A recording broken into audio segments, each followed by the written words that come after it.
ce qui est arrivé aux forces américaines au Somalie, ce qui est arrivé aux Américains au Kenya, après un attentat contre l'ambassade des États-Unis au Kenya,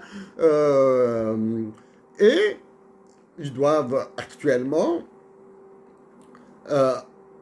manipuler tout le monde, en contrôlant toutes les personnes manipulées et en limitant la période de manipulation, dans le temps.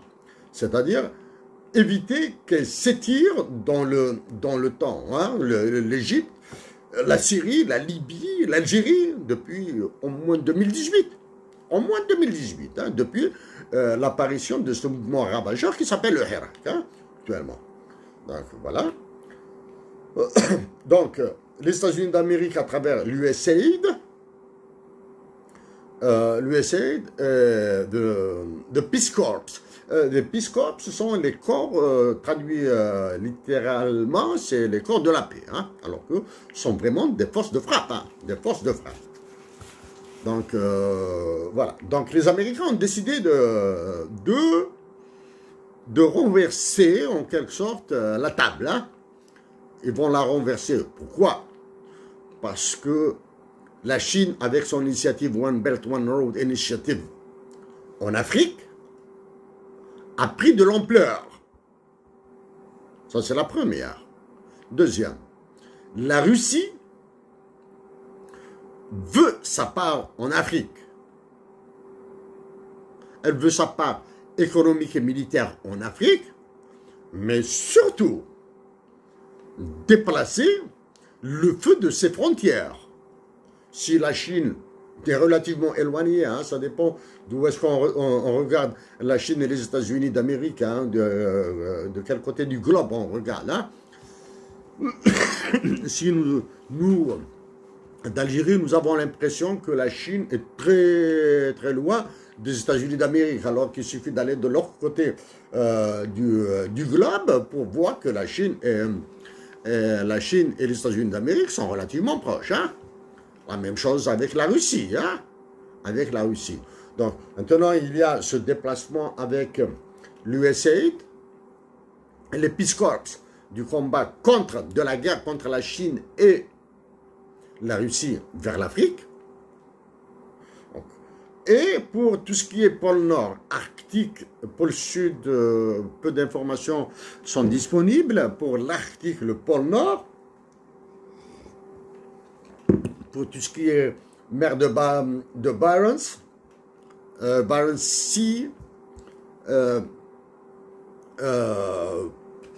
même Norwegian Sea, la mer du Nord, North Sea, tout ça. Tout ça, la guerre fait rage. La guerre fait rage. Non, le cas de l'Algérie et du Niger, du Mali en second plan, hein, parce que c'est le Niger qui nous intéresse maintenant. Nous intéresse. Rappelez que le gazoduc Russie-Allemagne a été foutu en l'air, Nord Stream a été saboté par les Américains. Il a été complètement détruit par les Américains. Donc, que dire des projets des Chinois et Russes en Algérie et au Niger? Il suffit qu'ils payent un pigus à 1000 $.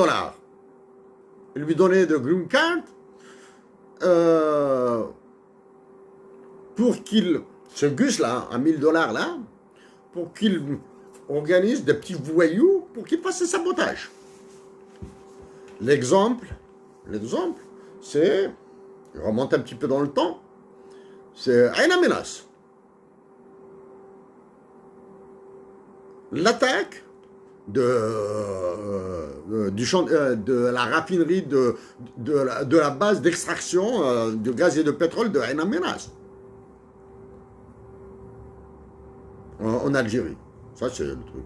Donc, mais maintenant, l'indicateur, c'est plutôt le gazoduc Nord Stream. Si les Américains ont fait ce qu'ils ont fait, ils peuvent faire plus en Afrique, et en Algérie et au Niger surtout. Donc, ça c'est d'un point de vue... À quoi répond cette stratégie américaine? C'est la stratégie non plus du containment, c'est-à-dire contenir la Russie et la Chine.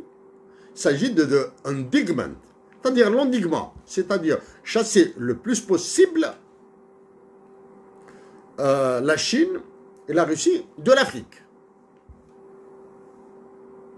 De l'Europe, les États-Unis d'Amérique ont actuellement réussi à chasser, politiquement parlant, la Chine et la Russie. La Russie en élargissant le temps, mais la Chine et la Russie réagissent autrement. Ils réagissent par l'espionnage. L'espionnage, la contre-information. Maintenant, nous parlons de l'espionnage. Parlons-en un peu de l'espionnage. Est-il possible au Mali, Niger, Burkina Faso, surtout Niger, Tchad, d'avoir des services secrets, services d'espionnage surtout, efficaces? Est-ce que l'Algérie a un service d'espionnage efficace? Est-ce qu'elle a un service secret militaire ou civil efficace? Absolument pas.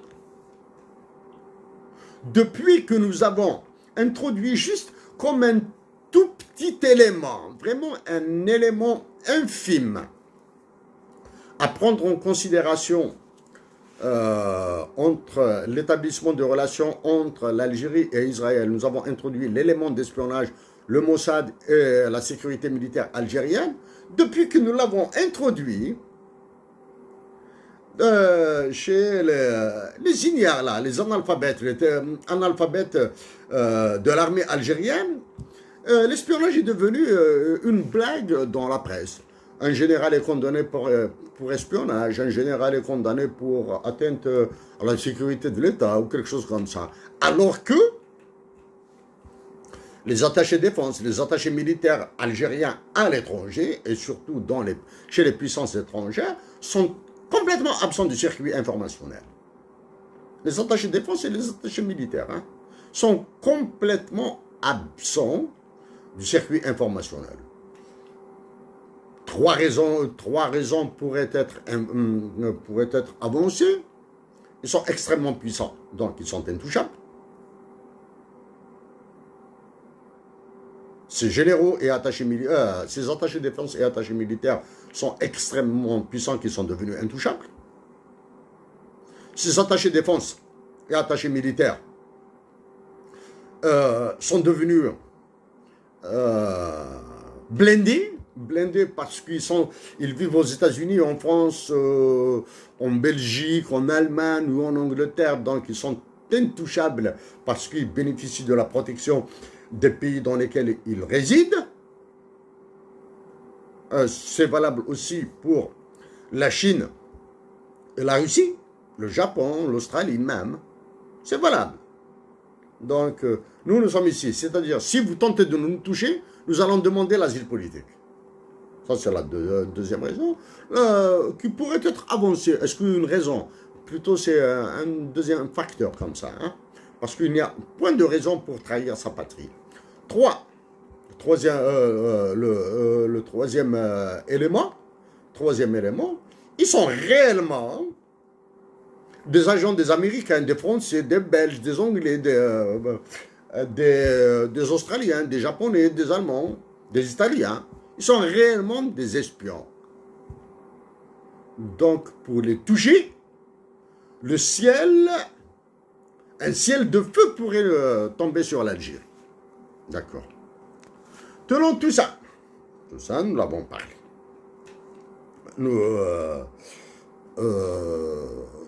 Il faudra maintenant définir un cadre d'ensemble pour ces éléments que nous avons donnés. Un élément d'ensemble, c'est le sentiment de dépossession de patrie. C'est-à-dire les Algériens, les Nigériens et les Maliens, tous les autres, hein, ont perdu le sentiment de posséder une patrie.